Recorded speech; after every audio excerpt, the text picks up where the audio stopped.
three questions or topics I decided to cover with you.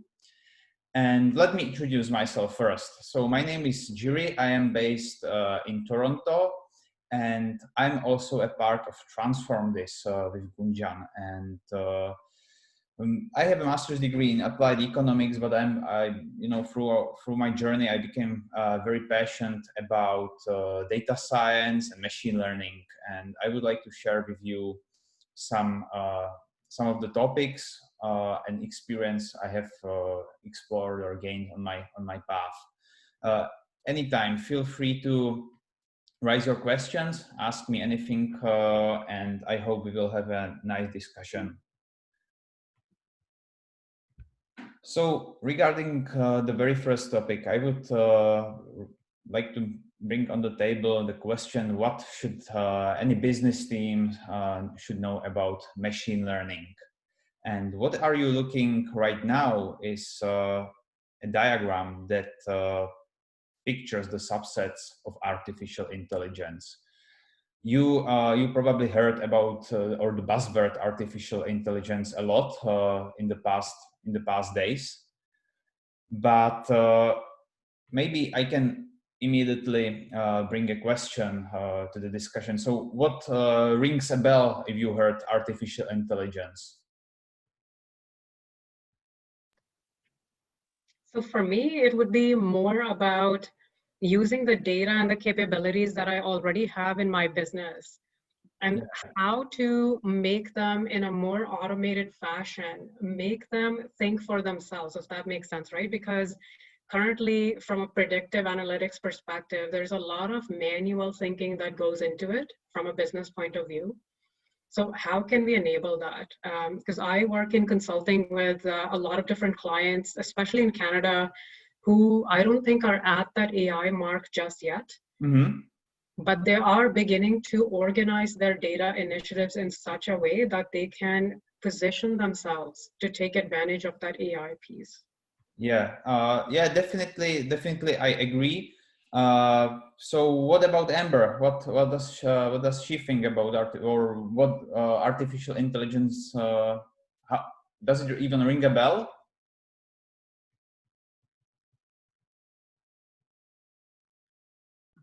Oh, sorry, me? Yeah. Oh, Maura. Yeah. Oh, I'm sorry. Okay. Honestly, I feel a little swayed by this. I just watched The Social Dilemma. Yeah, definitely. So a lot of anything that goes into this algorithms behind social media and sort of the posts that you're seeing, that's all I can think about with artificial intelligence right now, and sort of the harm that these algorithms have done lately. I'm very biased right now. This was literally last night after I couldn't fall asleep.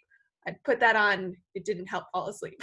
Yeah, we can talk more about that maybe during the presentation. You can think about whether AI is whether it's just a tool or a byproduct, or it can be a byproduct. That's interesting. Yeah. So Jiri, if you don't mind explaining a bit more, when you say a byproduct of what? Okay, so maybe I phrased it wrong, but the way how I see AI or anything related to AI, it's just a technology. Mm-hmm. And a technology is a really advanced hammer and screwdriver. So I say it's just a tool. How you use it, it depends on humans. Mm-hmm. And talking about social dilemma, I don't think AI or machine learning is a bad thing. It just may be used in a bad way, or in a way that is not the best for our human society. Right. So I think that's where the concept of ethical AI comes in, right? So I think in past, if you think about social media, and to Maura's point, it does feel like some of those social media type technologies were ahead of their time when they came out, and everybody was super excited to jump on them. So there was very little thought put into how the impact of that would be on human beings. It's just like a cigarette, right? So when cigarettes first came out, it's cool. Yeah. You take pictures with it, and then you realize longer term they have they're bad for health. Same thing happened with cannabis and some of those other products. You're reading research that's coming after the fact, right? Mm-hmm. So anything as it goes to scale from a business point of view, I do feel like you have to, as you're planning every step, you have to take a minute and think about what could or could not happen. And as it's happening, whether you're, as Jiri said, whether you're driving it towards the good or whether you're just going to let it be what it is and just take its own path, because that's not really a good thing either sometimes, right? Yeah, absolutely. I 100% agree. And talking about AI and machine learning, these terms are a lot of misplaced. But I want to point out that AI, as Gunjan, you said, it's a really sophisticated or complex system of automating decisions, making our life easier. And I recently read a post by one of my friends, and he asked other in his network to tell him something that people think that is true, but he asked people to tell them or tell him something that is really true, like something, and one of the respondents to the post said that most people think that AI is robotics and a supernatural intelligence, but I know, the person said, it's just a large umbrella of mathematical algorithms, and most of them have nothing to do with robotics. And I 100% agree with this statement. And machine learning is actually a tool that artificial intelligence uses. And it's a system of, as I already said, mathematical expressions and formulas that are able to learn and extract hidden and obvious patterns from the data. Talking about that, a lot of people also think that deep learning is the AI, which is not so true. Deep learning is again just a subset of machine learning. It's I would say it's nothing else than a different category of machine learning that mainly differs from standard machine learning techniques in its way how it learns from the data. And do you know where the inspiration from deep learning comes from?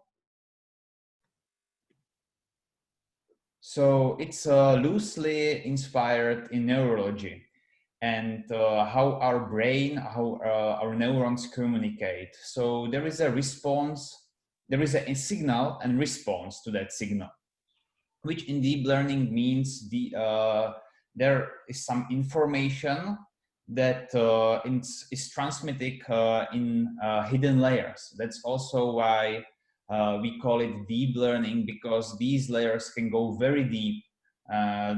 They can have dozens, hundreds, or even dozens of layers interconnected with neurons, which transmit information from the data.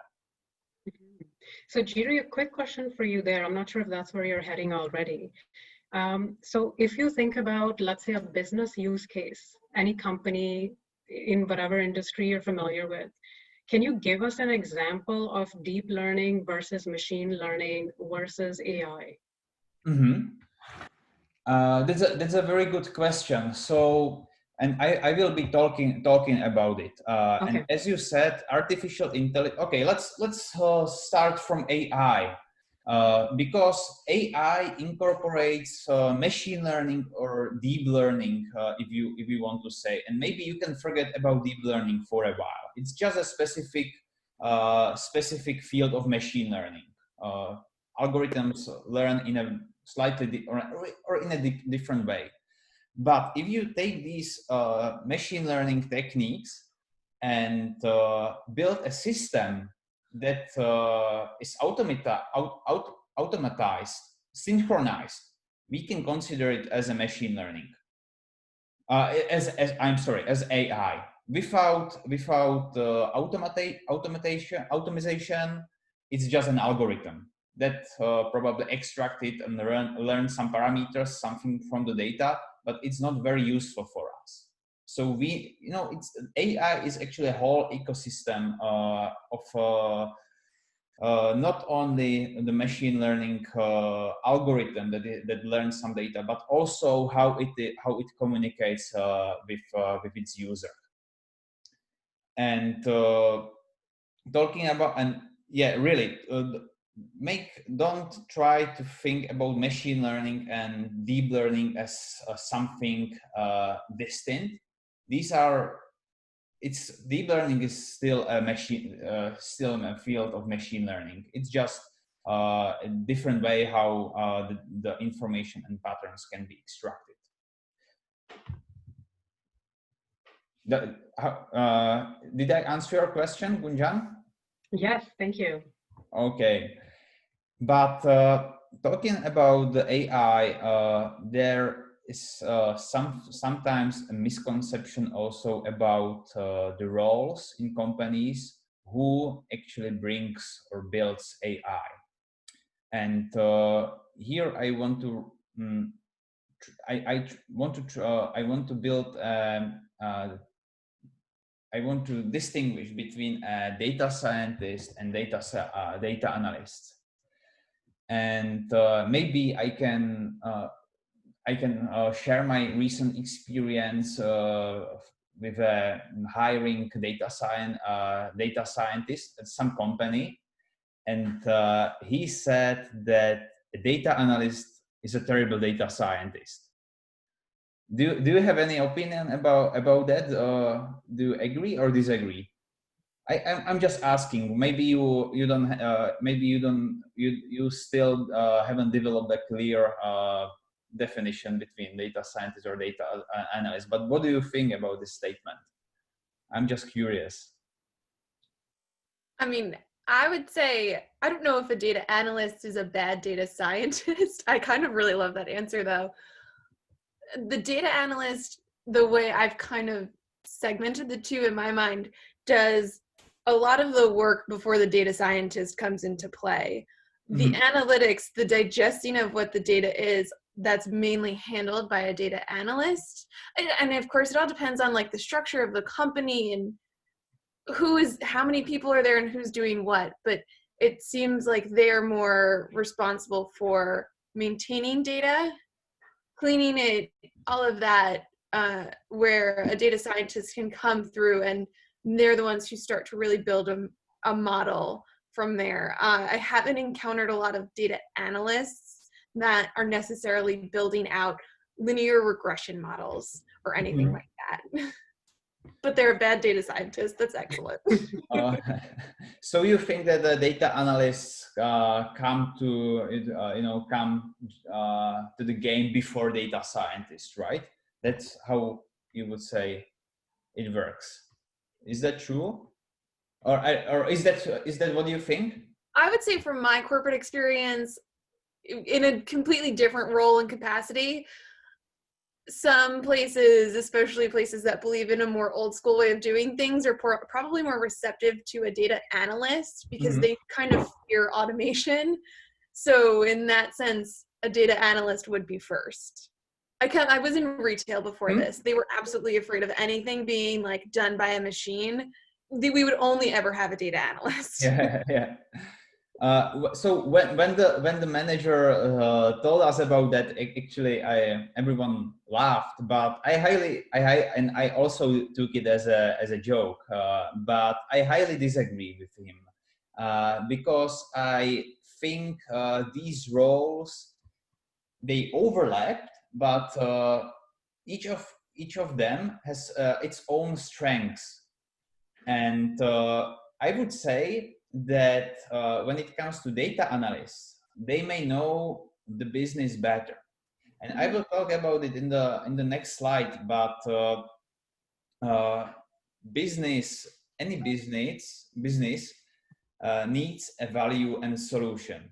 And in most of the times, data analysts consider these two fields. They care about delivering and communicating the results, and the results of how business is performing, how product is sold. They usually build nice dashboards, how to communicate insights to the senior managers. While data scientists, they also need to do a lot of analytical work, but their role is to build a solution, machine learning solution, or predictive algorithms that would help a company to forecast or better segment their customers. And I would say these two specific roles have a lot of in common, but they focus on then, you know, in a certain at a certain point, they focus on different tasks. So if I could share my experience with that, Jiri, I think I agree with some of what you said and some of what Maura said, because I feel like, yes, it goes back to the structure of the organization and the type of the projects, but also what you're trying to do, right? So to me, if I compare the data analyst and the data scientist to more traditional projects, right? Like, let's say when people were building infrastructures in-house and building applications on top of them themselves, I would say that I would equate what a BA role used to be on a typical project to a data analyst. I would equate a data scientist role to more traditional developer role, right? So you're right that they collaborate quite a bit in an agile sense. But then if you were working on a more waterfallish type of project, which is what retailers, I kind of agree with Maura's experience there. I have lots of experience with retail clients too. And they tend to run everything piecemeal, right? One at a time, which gives it a more waterfall feel. So in that case, it ends up being, yes, let's clean up our data. So ends up being that the part of the role that data analyst plays comes before the scientist can even look at it. I don't always agree with doing things that way, because I'm a big proponent of agile and doing things iteratively, in which case, the sooner you have people at the table, as you said, with their capabilities defined, the faster the work can be and you can make decisions better. It doesn't always happen though. So what do you think about that, comparing a data analyst to a business analyst and a data scientist to, let's say, a developer in the older world? Yeah, I agree. Yeah, but also, and I want to share another insight that has been, it was spreading over Twitter a few years ago, and it actually is a nice description about these roles. And if I can cite it, it says that the data scientist is someone who is better at statistics than any software engineer, and better at software engineering than any statistician. And if you replace the statistician with analyst, you kind of get where I was heading to. Okay. But this is complete.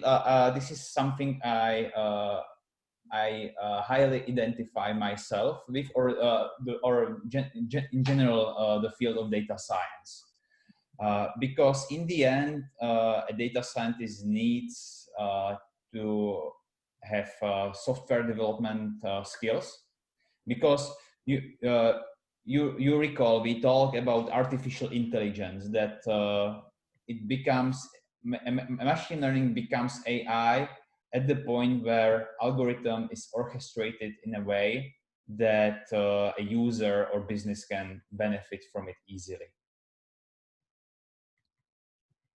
Okay, so that was what I mostly wanted to share here, and also I want to talk about a competitive advantage that machine learning can bring. So we talk about analysts and data scientists, and again, let's elaborate on their roles. So I would say in this diagram, imagine this. This is a company that wants to bring machine learning or AI into its standard operations, into its way how the business works. And traditionally, I would say that business and don't get me wrong. So I want to highlight that both data scientists and data analysts, they participate in all the levels of this diagram. But I want to argue that at certain points they focus or concentrate more with their skills and experience. So talking first things first. So imagine a data analyst. He or she would probably go from the left bottom corner to monitoring. That's where where the data analyst would apply her strengths, but also recall that in the last statement with statisticians, I also mentioned about I also mentioned software engineering and this comes also this comes at the hand with predictions. And statisticians, they are predecessors of the data scientists. They use statistical techniques to predict. So I'm very positive about any. I'm very confident that any data analyst can use, or good data analyst could use nice and explainable statistical techniques for making quite nice predictions. But here is where I would say the predict and simulate concerns most of the time data scientists, because they focus with their machine learning expertise and skills to predict, to build models that can outperform statistical techniques that are they are a lot of times used as benchmarks for their algorithms. And this also brings me to a nice question. So when do you what is the best machine learning algorithm? Do you have any idea? So the answer is it depends, and it depends how it performs against a benchmark. So and this is very important, especially in product development. It's an orchestration of a lot of tools, a lot of roles. But what should be done at first when the team tries to develop a model is to measure the performance against the most basic basic machine learning model ever. And it doesn't have to be even a machine learning model. It can be a rule-based system. So this is very important because you cannot measure the most sophisticated or most complex AI, how good it is, unless you know how it performs over less advanced techniques. Mm-hmm. So Jiri, a quick question for you here. Yes. So I find this chart very, very interesting, because a company can look at this and see where they are in that life cycle, right? Yes. From how they're making decisions in most of their teams. But I feel like a lot of the times they get stuck somewhere in between analyze and somewhere in between monitor. Mm-hmm. It's really hard for most companies, especially larger companies that have been around for a while, to get to that predict and simulate state. So what are some of the things that help us get from monitor to predict and then predict to simulate? Can you give us an idea? Mm-hmm. It's interesting because these companies are sometimes large and wealthy companies. I recently talked. Actually, it was on Friday. I talked to a manager in one of the largest financial organization in Toronto, or in Canada, and he mentioned an interesting thing. Uh, we were actually looking they were actually looking for a data scientist, and he said that their current data scientists, they thrive during the time of pandemic, and it's mostly because they don't need to interact with the management. You know, they hide themselves in their home offices modeling, but sometimes their strength is sometimes not in communicating the results. And I would say it's not I think it's not the major problem. And to be honest, I don't know the major one, but it's definitely one of the most significant bottlenecks, because in order to move a large organization towards adoption of AI, is knowing the impact, knowing the results, and knowing the business. And this needs to be communicated with the management. And it's not an easy task, to be honest. But there is something that,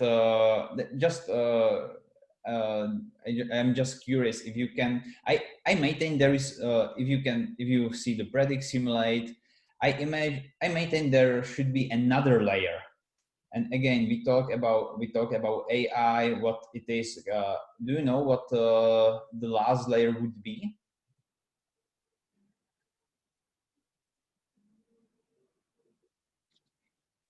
What about orchestration?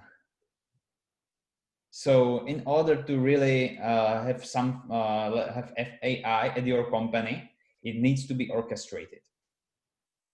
So unless it's orchestrated, it is just a machine learning algorithm that sits somewhere and you can use it, but you can ask and answer yourself how easy it is to communicate for a regular user with such a solution. And talking about the business value and complexity of these tasks within businesses, I wanted to give you an idea about about a survey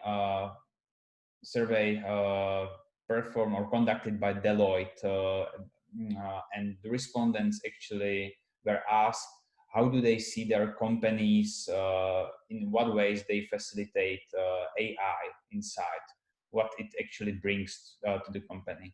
I look at the slides, I slightly look or briefly look at the statistics, and most of these companies were technical or from tech industry. So you can see that most of them use AI to enhance their current products. Actually, yesterday there was I had a technician from Bell installing internet at my place, and because during this time I especially wanted a very strong signal and reliable internet, so I let him to install mesh devices across my place. And even these mesh devices, the technician told me that there's AI inside, and I cite him. So they know where to focus the signal most of the time during the day. They learn from my habits, where I sit and work. And this is for an example how a technical company can facilitate AI, because it's their product. But it's not only itself, and maybe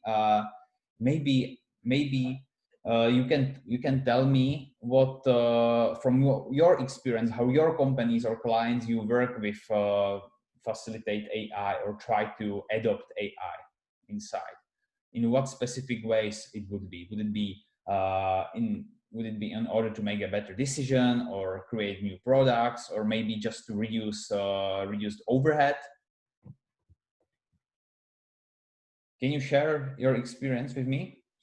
Yeah, one big thing that my experience being in the retail industry, we were always talking about was personalization, learning customer habits to see what they were shopping. So you never saw the same homepage as somebody else. It was really catered to you and sort of what you were interested in. There was always big talk about, I was a planner, so I was trying to basically be a computer and take all the things I knew in my head and create sales forecasts and manage inventory. And there was always a lot of talk about automating that. That is a very, honestly, now that I've been through a program and I'm no expert by any means, that is a very easy thing to automate. To say, Yeah. I know that you're a warm weather door and we're going into swim season. That's a really easy column to make and try to predict off of.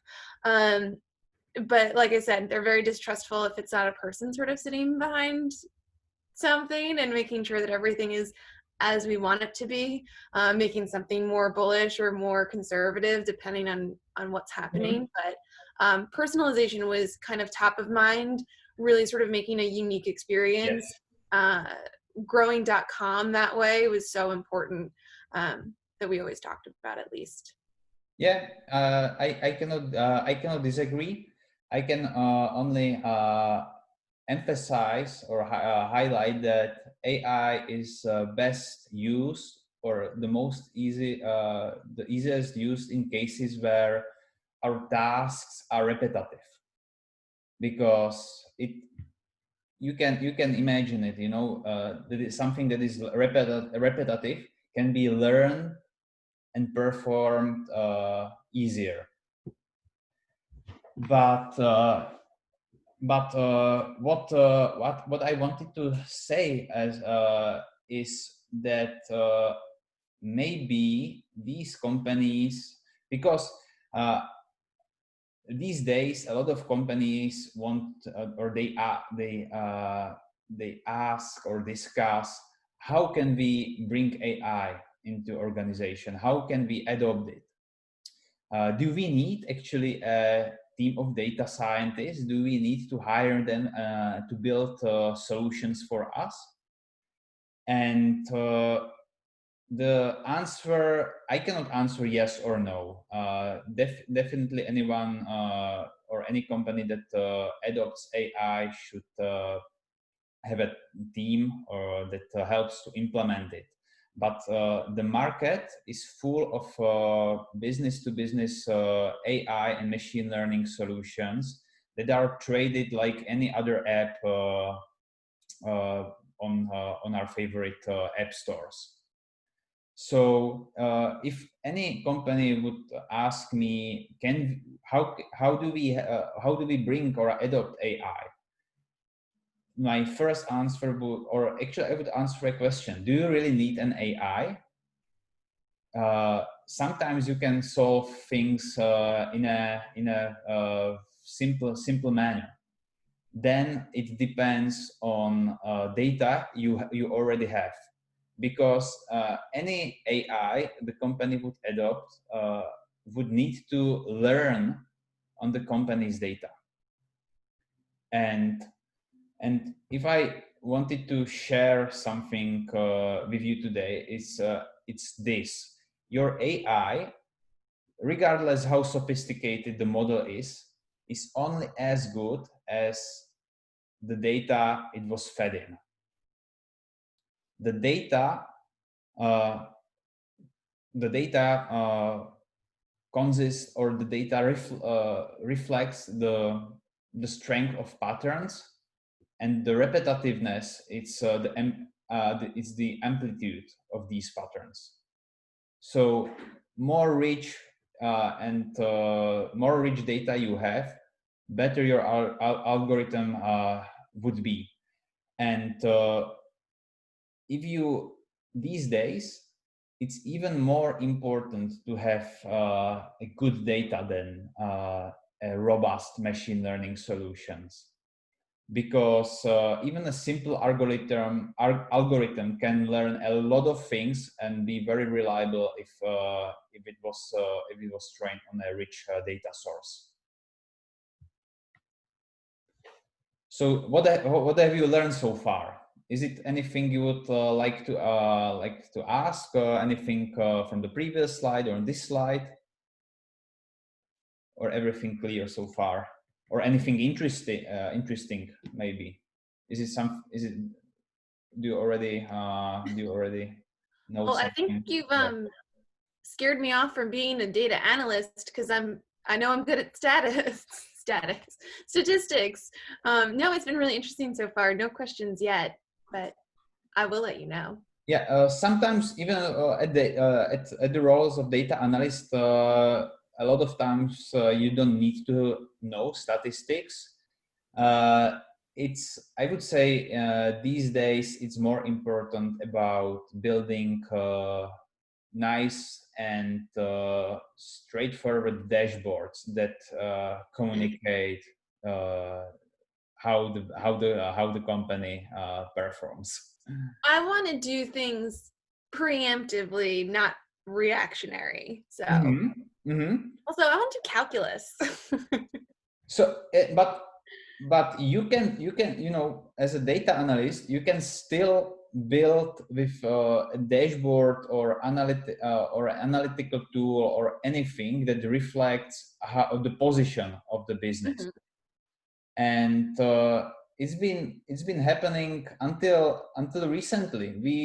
Most of the companies, all they had was good and great analytical teams, and based on their status quo, on their findings, they just decided about the next moves. So this is still feasible. I say that a job title will never scare me off. I'm always going to care more about what you're asking me to do and what you're requiring of me to be able to bring with it. But it is something to very much keep in mind. And I'm like, am I too technical for kind of the traditional sense of this job? And I have to find the unicorn in it. It's a wild statement. I never thought I'd say it. Yeah. It's about for the same job title, the task and requirements can be drastically different. Different. It depends company to company, I've industry to seen industry. a data analyst role that wants you to have Python and R experience as well as SQL and Excel, and then others that are asking for intermediate Excel, and nothing of any kind of programming language. It's really more about much more entry level, comforting because I know Excel inside and out. It's what I had used my entire career, but I'm like, now I have new skills. But I would actually caution you more because it's one of those things, right? I have about 14, 15 years of experience now. So most conversations that I'm having these days are director level or above. Oh, wow. Even then, from that point of view, it depends on where that role that you're about to interview for sits within the company, right? And that's one of the hardest things to tell from a job description. I don't know if you would agree, Jiri, right? Job descriptions just come out and say, like you said, Maura, oh, I need R and I also need this and I also need this. And it's a laundry list of technologies that the company has. But keep in mind that it may seem like they're looking for a junior person, but it might actually be the exact opposite. They're looking for someone who knows just enough, right? Just enough to be dangerous, how they say, that you can ask the questions of those people that are hands-on deep into those technologies. But they're looking for that, like you said, the unicorn person, right? To be honest, I've learned to hate that word because each time I read that word on a job description, that means a company doesn't know what they're looking for. So instead of saying, hey, I'm looking for someone who can work with people who are working with these technologies, they may have just said, because someone who wrote that job description doesn't know, right? What the job is. The landmine world of job descriptions, I will tell you, is not fun. If I was better at summarizing things like that, I would go to a company and be like, I will write all of your jobs. I will learn inside and out what all of your jobs do and write unique ones because they are horrible. I've found the best benefit has been talking to people like yourselves and understanding sort of how you fit into your roles. And that's definitely more helpful at deciphering things, but Yeah. you're very generic and I would like some more detail. But to be honest, that's where you can reach out to someone within that company, right? So let's say if you're looking at a particular role, looks interesting, but you're recognizing some, call it red flags, Yeah. or certain, let's say the 80% of the job description is a fit and there's that 20% you have questions about. I don't think there's any harm in reaching out to anybody who may be connected to that role, even on LinkedIn. Definitely. And There's a like lot of help you understand messaging how, happening, especially in bigger companies where I see they have multiple people in this role, if it's a data analyst role or anything like that, especially just to ask them, what's your experience been working in this role? What were your expectations going into it and how has that differed? And in some cases I've gotten back and it's absolutely, and I'm like, this isn't necessarily what I'm looking for. What you're doing is a little bit more maintenance than necessarily what I want to be doing. I also know I'm unproven right now as a data scientist. So get my foot in the door and I'll turn whatever it was you thought you wanted for this role into something else because I can do so much more. yeah. Yeah, and that's how you move from those different stages, right? So going back to Jiri's chart there, to I me, really like this chart. It's a screenshot. yeah, me too. So these, as you move from one of those arcs to the next one, to me, that's where a lot of roles and org structure, processes, those type of things change, right? So that's most interesting to me, how to create an environment for ML, AI, those conversations to actually take place. Yeah. And also regarding this chart, I would also say that it reflects not only business value and complexity, but also how these roles or techniques have been adopted in organizations in time. And if you look at the very corner, the report, in my opinion, that is the age of the internet, the 90s. And if you were in 90s and there was a good chance to build your business just on the single fact that you would be or you were good at researching markets. There was a lot of companies were marketing what they found on the internet or researched. But then with the internet we also started to acquire more data, so that's when we started to analyze and monitor. And these days we are getting from prediction to orchestration because we can already simulate. We are approaching by the time. So this not only reflects the development or the complexity in businesses, but also throughout our times. And that already brings us to the very last thing I want to share with you, and how I want to end up this session, because I want to discuss with you how can enterprise can begin transforming with machine learning during the pandemic. And I want it to be a discussion because there is not right or wrong answer, right or wrong way. But I mentioned a very important thing today, and it's something about data and machine learning performance. Do you recall what it was? Can anyone brief me what I said? I'm just curious if you remember. Never mind. It was, and I'm repeating myself deliberately. I said that your machine learning or AI is only as good as your data. And the I pandemic wrote that down too. yeah, you need to write I it had down. it right there. Exactly. And the pandemic is a special situation. It changed a lot. It changed. There is, if you look at the history, or if you look at the history of data any company, large or small, collects, the pandemic caused this a lot of changes in the patterns. So if the companies were using AI or machine learning right now, or especially at the start of the pandemic, their prediction would be very far from the actual status quo. And that also happened in my case, because I was working on a forecasting solution for as a contractor for a startup company.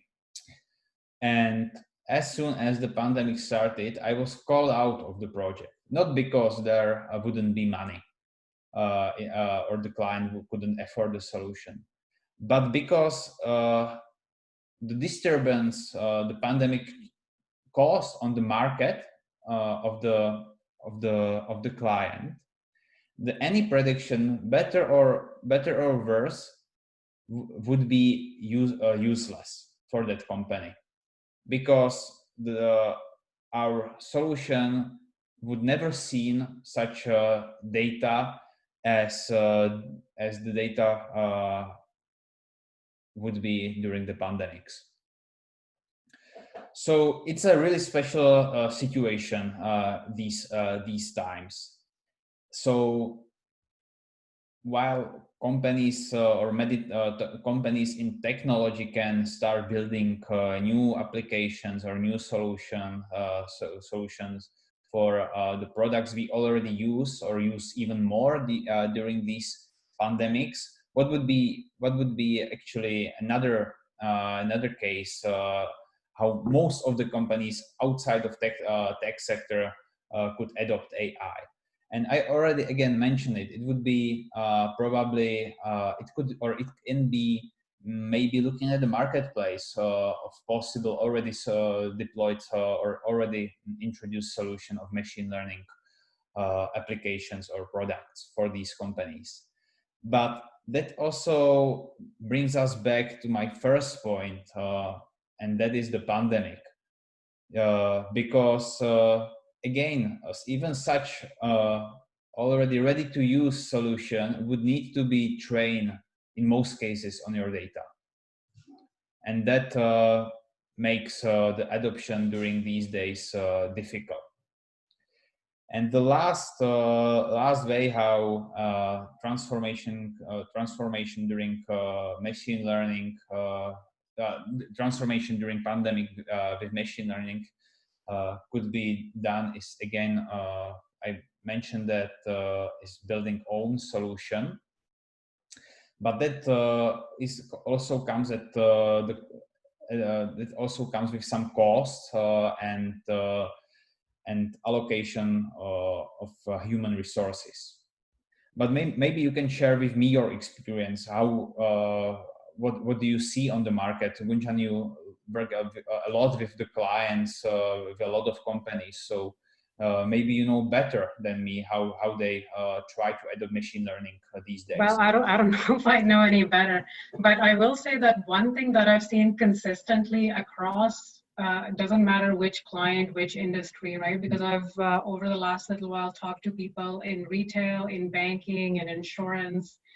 The number one thing that came to everybody's mind back in May, June timeframe, when they were having their people go remote, was the productivity tools, right? So by that, I mean, you have to have Zoom calls, you have to have Teams meetings. And as I was supporting those clients, I think I got a chance for first time in my life to test like 4 different conferencing tools. Mm-hmm. You could actually see the AI and ML capabilities being built into those tools. So to give you an example, Microsoft Teams, right, was on steroids during this time. They were pushing out features like there's no tomorrow. So a simple feature that came out was if you're having a Teams call with multiple people, Mm-hmm. you can either record it, but then that session's only so good. You want to transcribe it, right? So you can use meeting minutes and decisions and track things afterwards. So they actually have a feature now which transcribes it for you. Mm-hmm. And the fun part for me was a lot of the times on my conference calls, there would be people from India, from Europe, and they all have different accents. So I was watching how that tool performs with various accents and what it gets right and what it gets wrong. Mm-hmm. So in the beginning, it was obviously kind of not so good, right? Mm-hmm. But then you would notice a month or so later, there was a new feature that came out, which has to be an AI ML feature, because as you're saying your sentence, it's Mm-hmm. actually going back based on the context of that sentence and correcting certain things that it got wrong. Mm-hmm. Based on the accent. So I thought that was really cool. It actually distracted me in one of my meetings, Yeah. and it made me point it out to some other people. So that's like the simplest thing that I've noticed. But going back to your maturity curve that you shared earlier, right, the slide with the arcs on the previous diagram, a lot of the clients in Canada, at least I would say, the traditional type organizations, they're still not quite as proactive, right, with that AI piece, because they're still looking at infrastructure as a service and some of the more basic cloud things that enable this type of thinking. And in some cases for retailers in Canada, maybe there's a lot of focus on, to your point, building that clean data set to do something on top of, because traditionally the systems have been very point to point, right? They're kind of everywhere. Mm-hmm. So the first step is to at least bring that data together in some productive fashion. But then to Mara's point, there's a lot of conversation around loyalty and how you're going to get people to continue to shop with you. So Mm-hmm. if you're going to develop e-commerce thinking, right? Mm-hmm. Or if you're like, for example, Loblaws, I don't know if you know Mara, it's a big retailer in Canada. You might want to Google that at some point. They're kind of like Walgreens up in US, where they own a pharmacy. It's like a conglomerate, think of it that way. So they own kind of like a pharmacy thing, and they own a lot of different chains in Canada. So they have recently released something that they call PC Money, President's Choice Money. They already had a point system that was, at least in Canada, one of the best. Right? If you compare it to US, I don't know how it compares. But it's been quite interesting, and it makes me think that there's probably some thought to AI, ML, or at the very least that chart that we see on the side with monitor, predict, simulate. Some of that thinking going in. It may not be visible to us as consumers, but quite interesting conversations there. Amazing. Thank you for sharing your insight or your opinion. Yeah, but I also wanted to say that, and I briefly mentioned that AI is good or most valuable at the tasks that are repetitive. So here, even on the right chart, you see, for example, optimize internal operations or free workers to be more creative. What does it mean? So it means that AI can actually replace these iterative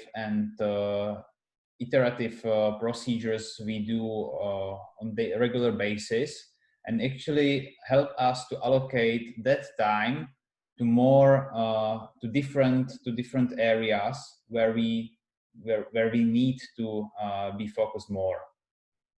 So this can be also, for example, and we already see it in the world. For example, a chatbox or voice controls. So instead of large call centers, companies put these solutions into practice, so they can have. They even don't have to have less call operators at call centers, but these few operators can still spend much more time dedicate to the real customers on the line.